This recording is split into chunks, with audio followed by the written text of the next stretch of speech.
DJ Amit Tiwari अपहर presented by Dharma recording studio.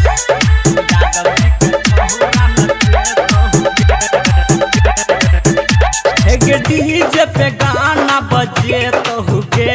आ DJ पे गाना बजे तो हुगे आ यादव जी के छहुरा नचे तो हुगे आ यादव जी के छहुरा नचे तो हुगे के पजरा में पजरा सटे तो हुगे आ पजरा में पजरा सटे तो हुगे आ यादव जी के छहुरा नचे तो हुगे आ यादव जी के छहुरा नचे तो हुगे।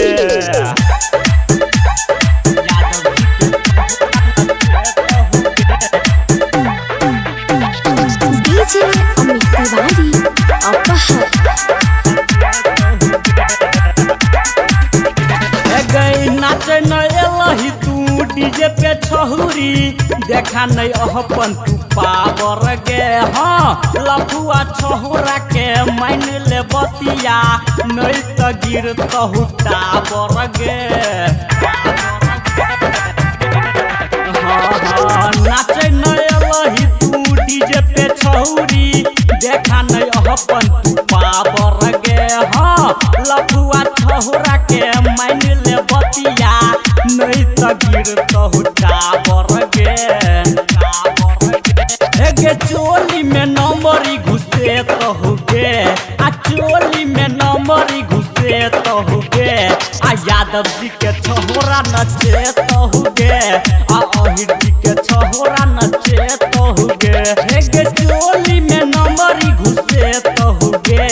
आ चोली में नंबरी घुसे तो हुगे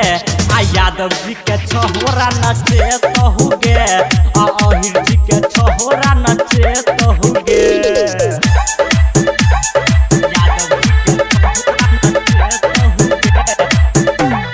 डीजे अमित तिवारी अपहर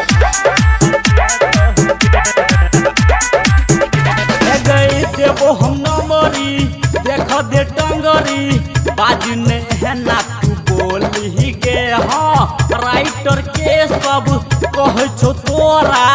नहीं तो चलत हु गोली गे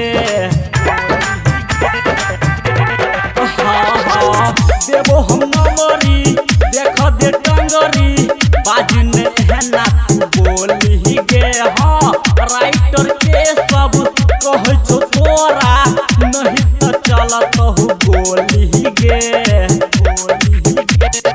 छोरा बेली टोलिया पटे तो हुगे